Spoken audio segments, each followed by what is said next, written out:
Hello friends नमस्कार welcome back to my channel. तो friends आज वीडियो रे आमे गोटे कुर्ती रो कटिंग करबा। तो देखंतु एटा गोटे हला कॉटन रो पीस कुर्ती पीस टे आउ एठी देखि पारथबे हमरो गळा रे केमदी काम देछि आगरु। तो आज वीडियो रे आमे एही कुर्ती रो कटिंग करबा। देखंतु याकू आमे डबल फोल्ड करिकि एठी बिछेबा।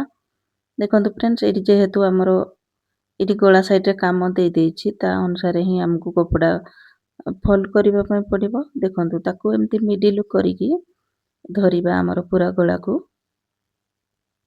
देखंतु एमती मिडिल करिकि धरला परे कपड़ा को एमती पकई नै जिबा टू फोल्ड रे। देखंतु एठी कपड़ा रो हमर अल्टा साइड टा ऊपर साइड को म रखिछि। एठी देखंतु कुर्ती कटिंग करबा पय किछि मेजरमेंट दरकार हमकु। कोन मेजरमेंट दरकार एटा देखंतु मु एटा फुल बॉडी रो मेजरमेंट नैछि कुर्ती पय। देखंतु प्रथमे हमर दरकार एठी कांध माप शोल्डर माप तापरे हमर कुर्ती रो लंब तापरे लोअर बस्ट माप एटा हमर काख तळु मापटे निया जाय। तापरे फुल बस्ट हमर माप दरकार तापरे अंटा माप हिप माप तापरे हातर लंब हातर महुरी तापरे दरकार हमर बाइसेप माप गोटे तापरे हमर बैक नेक रो डीप केते रखिबा सेटा आउ फ्रंट नेक रो डीप एतिकी मेजरमेंट हमकु दरकार पड़िबो कुर्ती पय। तो देखंतु एठी मु जेहेतु बॉडी रो मेजरमेंट नैछि सेथिरे आमे केते केते लूजिंग देबा आउ केमती कोन करिबा देखंतु। तो लेंथ एठी रहिबो मोर 42 इंच रो 42 इंच रो कुर्ती रो लंब रहिबो रेडी। लोअर बस्ट अछि एठी 37 इंच रो एठी मु 3 इंच रो लूजिंग देछि। देखंतु एठी 3 इंच रो लूजिंग देछि आउ लूजिंग देला परे एटा 40 इंच रो होई गला ताकू डिवाइडेड बाय 4 करिबा हे जिवो हमर 10 इंच रो। तो एमिति ही हमें सब जगह रे 3 इंच रो एठी लूजिंग देइ नेबा। देखंतु एटा हमर लोअर बस्ट हे गला एबे हमर फुल बस्ट माप अछि एठी मोर 39 इंच रो ता सेठी मध्ये 3 इंच रो लूजिंग देला परे हला 42 ताकू डिवाइडेड बाय 4 कर नै जिबा एटा 10.5 इंच हे गला। एबे सेमिति ही एठी अंटा माप रे भी लूजिंग देबा 3 इंच रो अंटा माप अछि एठी मोर 36 इंच रो एठी लूजिंग देछि 3 इंच एटा 39 हे गला ताकू डिवाइडेड बाय 4 करनबा एटा 9.75 हे गला। सेमिति ही हिप माप अछि एठी 39 इंच आउ एठी भी 3 इंच रो लूजिंग देछि ताकू डिवाइडेड बाय 4 करिबा हे जिवो 10.5 इंच रो एठी। तो एठी देखंतु हातर लंब रहिबो 16 इंच आ तार महुरी माप 8 इंच आ बाइसेप माप अछि एठी 12 इंच रो बैक नेक रो डीप एठी 8 इंच रो रखिबी आउ फ्रंट नेक रो डीप रहिबो एटा 6.5 इंच। तो फ्रेंड्स एही मेजरमेंट अनुसार आसंतु आज हमें कुर्ती रो कटिंग करिबा।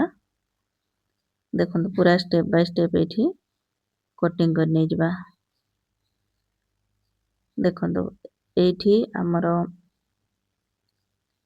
एठी देखंतु गळाटा हमरो रेडी रहिबो 6.5 इंच तो आगो एठी गळा मापरे पूरा मार्क कर देबा 7 इंच रे 7 इंच रे मु एठी मार्क करिकि एठी गोटे सीधा लाइन टान नै जाउची एठू हमें तळको सब मार्क करिबा। देखंतु एठी गोटे सीधा लाइन रे टान नेला परे एबे हमें एठी नेबा शोल्डर शोल्डर रखिबा एठी 5.5 इंच रो काहे कि ना डीप रहिबो बैक साइड रे डीप रहिबो 8 इंच रो तो एठी 5.5 इंच रो ही मु रखि नउची। देखंतु किछि दूर रे पुणी थरे 5.5 इंच रे मार्क करिबा आउ एठी आर्म होल रखिबा 6.5 इंच रो। देखंतु तापरे एठी गोटे मध्ये लाइन टाणीबा। देखंतु एठी भी पूरा सीधा लाइन टाणीबा आउ ए जगह रे हे जिवो हमरो लोअर बस्ट रो माप। देखंतु तार माप हेतिला हमरो 9.75 फाइनल माप एठी नै जिबा आउ एठी 1.5 इंच रो मु एक्स्ट्रा मार्जिन नउची एठी आपन चाहिले 2 इंच रो भी नै पारिबे। एठू मु तळको आछि 2.5 इंच ଆଉ ଏଇଠି ଗୋଟେ ସିଧା ଲାଇନ୍ ଟାଣୁଛି। ଏଇ ଜାଗାରେ ଆମେ ଫୁଲ୍ ବଷ୍ଟର ମାପ କରିବା। ଫୁଲ୍ ବଷ୍ଟ ହେଇଥିଲା 10.5 ଇଞ୍ଚ ଲୁଜିଂ ଦେଲା ପରେ ଆଉ 1.5 ଇଞ୍ଚର ଏକ୍ସଟ୍ରା ମାର୍ଜିନ୍। ଏବେ ଦେଖନ୍ତୁ ଏଇ ସୋଲ୍ଡର ଜାଗାରୁ ଆମେ ମାପ କରିବା ଗୋଟେ 14 ଇଞ୍ଚ। ଏଇଟା ହେଇଯିବ ଆମର ଅଣ୍ଟା ମାପ। ଆଉ ଗୋଟେ ମାପ କରିବା 21 ଇଞ୍ଚରେ। ଏଇଟା ହେଇଯିବ ଆମର ହିପ୍ ମାପ। ତାପରେ ଆମର ପୁରା ଡ୍ରେସର ଲମ୍ବ ମାପ 42 ଇଞ୍ଚରେ। ଏବେ ଯୋଉ ମାର୍କ କରିଛନ୍ତି ତାକୁ ଆମେ ସାମ୍ନା ସାଇଡକୁ ସିଧା କରିକି ଏଇଠି ଲାଇନ୍ ଟାଣି ନେଇଯିବା। ଦେଖନ୍ତୁ ଏମିତି କରିକି ଲାଇନ୍ ଟାଣିଲା ପରେ ଆମେ ମାର୍କ ସବୁ କରିବା। ଏଇଠି ଆମର ଅଣ୍ଟା ମାପ ହେଇଯିବ। ଅଣ୍ଟା ତାପରେ ଏକ୍ସଟ୍ରା ମାର୍ଜିନ୍ 1.5 ଇଞ୍ଚ। ଏଇଠି ହିପ୍ ମାପ ନେଇଯିବା 10.5 ଇଞ୍ଚ ଆଉ 1 ଇଞ୍ଚର ଏକ୍ସଟ୍ରା ମାର୍ଜିନ୍। ଏବେ ୟାକୁ ଏଇଟା ଆମର ହେଇଗଲା ଆମର ଫାଇନାଲ ଲମ୍ବର ମାପ। ଏଇଠି ମଧ୍ୟ 10.5 ଇଞ୍ଚ ଆଉ 1 ଇଞ୍ଚର ନେଇଯିବା ଫୋଲ୍ଡିଂ ପାଇଁ। ଏଇଠି ମଝିରେ ଗୋଟେ ମଧ୍ୟ ମୁଁ ଏଇଠି ଲଗାଇ ନେଉଛି ମାର୍କ ଲାଇନ୍ ଟାଣିବା ପାଇଁ ସୁବିଧା ହେବ। ଏବେ ଏଇ ମାର୍କକୁ ସବୁ ଲାଇନ୍ ଟାଣିକି ମିଶାଇ ନେଇଯିବା। ଆମର ଫିଟିଂ ଲାଇନ୍କୁ ଫିଟିଂ ଲାଇନ୍ ସହିତ ମିଶାଇବା। ଏକ୍ସଟ୍ରା ମାର୍ଜିନ୍କୁ ଏକ୍ସଟ୍ରା ମାର୍ଜିନ୍ ଲାଇନ୍ ସହିତ ମିଶାଇବା। ତ ଫ୍ରେଣ୍ଡସ୍ ଏଇଠି ଯଦି ଏଇଠି ମାର୍କିଂ ଭଲ କି ଜଣା ପଡ଼ୁନି ତାହେଲେ ଆପଣମାନେ ଫୁଲ୍ ସ୍କ୍ରିନ୍ କରିକି ଦେଖି ନେଇଯିବେ। ଏଇଠି ଜଣା ପଡ଼ିବ ମାର୍କିଂ ସବୁ। ଦେଖନ୍ତୁ ଏଇଠି ଆମେ ସବୁ ଲାଇନ୍ ଟାଣିକି ମିଶାଇବା।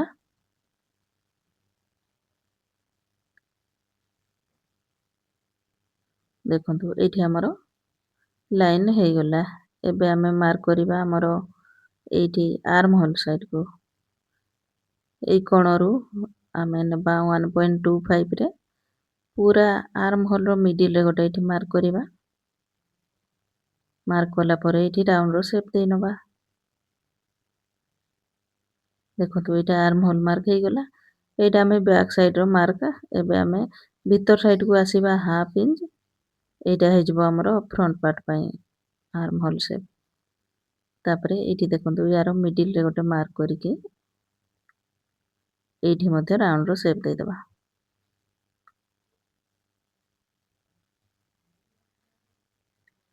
ଦେଖନ୍ତୁ ବନିଗଲା। ଏବେ ଏଇଠି ନେକ୍ ଲାଇନ୍ ରଖୁଛି 2.5 ଇଞ୍ଚ। 1.5 ଇଞ୍ଚର neck line. ତାପରେ ୟାକୁ ଆମେ କଟିଂ କରିବା ପରେ ତାକୁ ଏବେ କଣ କରିବା ନା ଆମର ପୁରା ଲମ୍ବ ଥିଲା 42 ଇଞ୍ଚ ଆଉ ତ 42 ଇଞ୍ଚରେ ପୁଣି ତଳ ସାଇଡ୍ରେ ଫୋଲ୍ଡ କରିବା ପାଇଁ ଏକ୍ସଟ୍ରା ମାର୍ଜିନ୍ ମଧ୍ୟ ନେବା ଏଇଠି। ତ ଏଇଠି ଦେଖନ୍ତୁ ମୁଁ 1.5 ଇଞ୍ଚର ଏକ୍ସଟ୍ରା ମାର୍ଜିନ୍ ଏଇଠି ନେଇ ନେଉଛି। 1.5 ଇଞ୍ଚ ଏ ତଳ ସାଇଡ୍ରେ ଆମେ ମଡ଼ିକି ଫୋଲ୍ଡ କରିବା।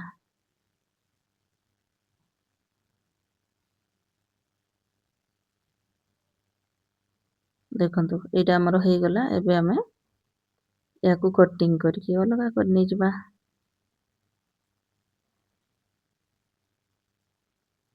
ଦେଖନ୍ତୁ ଫ୍ରେଣ୍ଡସ୍ ଏଇଠି ଆମର ଯୋଉ ଆର୍ମ ହୋଲ୍ର ବାହାର ଲାଇନ୍ରେ ଆମେ କଟିଂ କରିବା।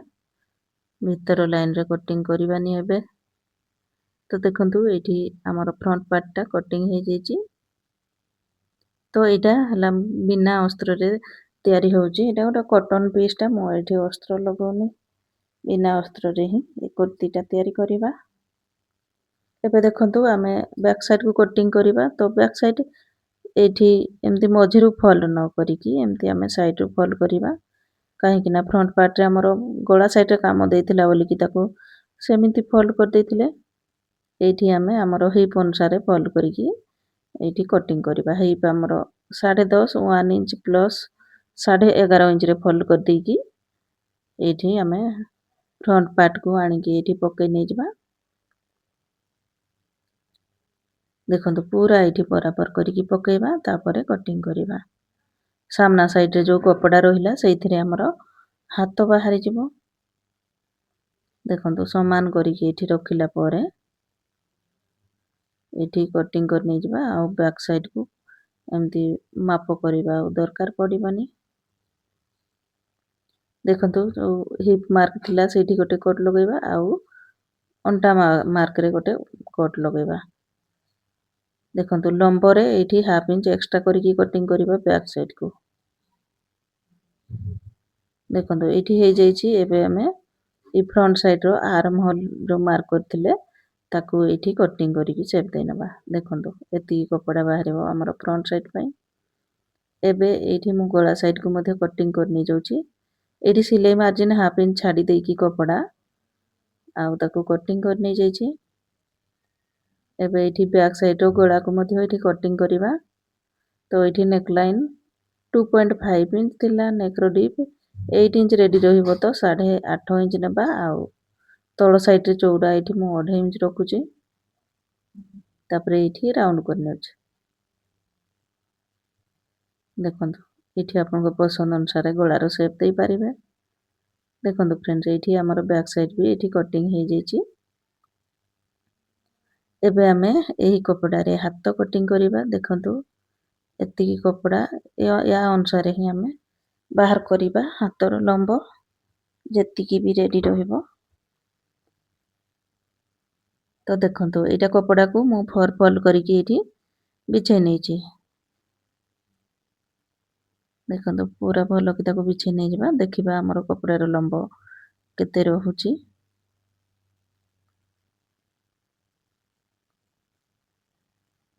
ଏଇଠି ଉପର ସାଇଡ଼ରେ ଗୋଟେ ମୁଁ ସିଧା ଲାଇନ୍ ଟାଣୁଛି କାହିଁକି ନା କପଡ଼ା ଆଗ ପଛ ଅଛି। ହେଇଗଲା। ଏବେ ଆମେ ଦେଖନ୍ତୁ ଏଇଟା 15.5 ଇଞ୍ଚର କପଡ଼ା ଏଇଠି ଅଛି। ତ 14.5 ଇଞ୍ଚ ଏଇଠି ରେଡ଼ି ରହିବ ହାତଟା। ଏଇଠି 3.5 ଇଞ୍ଚରେ ଗୋଟେ ମାର୍କ କରିବା ହାତ ଡାଉନ୍ ପାଇଁ। ଆଉ ଏଠି 6.5 ଇଞ୍ଚରେ ଗୋଟେ ମାର୍କ କରିବା। ଏଇଟା ଆମର ବାଇସେପ୍ ମାପ ହେଇଯିବ ଏଇ ଜାଗାରେ। ୟାକୁ ଲାଇନ୍ ଟାଣିକି ସାମ୍ନାକୁ ବଢ଼େଇ ଦେଇ ନେବା। ତାପରେ ଏଇଠି ମହୁରୀ ମାପ ଯାହା ଥିବ ନେଇଯିବେ ଆଉ 1.5 ଇଞ୍ଚର ଏକ୍ସଟ୍ରା ମାର୍ଜିନ୍। ଏଇଠି ଦେଖନ୍ତୁ ବାଇସେପ୍ ମାପ ଆମର ଥିଲା 12 ଇଞ୍ଚ। ତ ଏଇଠି ନେଇଯିବା 12 ଇଞ୍ଚର ମାପ। ଏବେ ଆମେ ଏଇଠି ଦେଖନ୍ତୁ ଆମର ଫୁଲ୍ ବଷ୍ଟର ବଡି ମେଜରମେଣ୍ଟ ଯାହା ବି ଥିଲା ତାର ଡିଭାଇଡେଡ୍ ବାଇ 4 ମାଇନସ୍ 1/2 ଇଞ୍ଚ କରିକି ଏଇଠି ହାତରେ ଆମେ ମାର୍କ କରିବା। ଏମିତି କ୍ରସରେ ପୁରା ଲମ୍ବରୁ ଯୋଉ 3.5 ଇଞ୍ଚ ଡାଉନ୍ କରିଛନ୍ତି ସେତିକି ମାର୍କ କରିବା।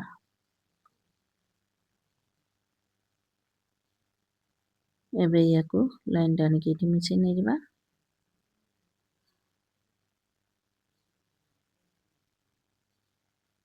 ଏବେ ଦେଖନ୍ତୁ ଫ୍ରେଣ୍ଡସ୍ ଏଇଠି ମୋର 1.5 ଇଞ୍ଚ ଏକ୍ସଟ୍ରା ନେଉଛି କାହିଁକି ନା କୁର୍ତ୍ତୀରେ ବି ଆମେ 1.5 ଇଞ୍ଚର ହିଁ ଏକ୍ସଟ୍ରା ମାର୍ଜିନ୍ ନେଇଥିଲେ।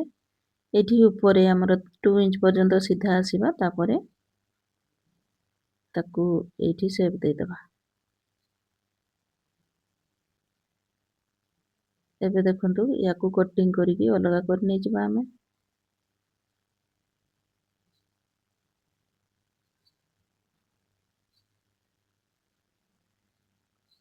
ଦେଖନ୍ତୁ ଏଇଠି ଆମର ହାତ କଟିଂ ହେଇଯାଇଛି। ଏଇଠି ଆଉ ଯୋଉ ଫ୍ରଣ୍ଟ ସାଇଡ଼ରେ ଆମର ସେପ୍ ଦିଅନ୍ତି ଏଇଟା ଏବେରୁ ଦେବାନି, ଆମେ ସିଲେଇ ସମୟରେ ଦେବା।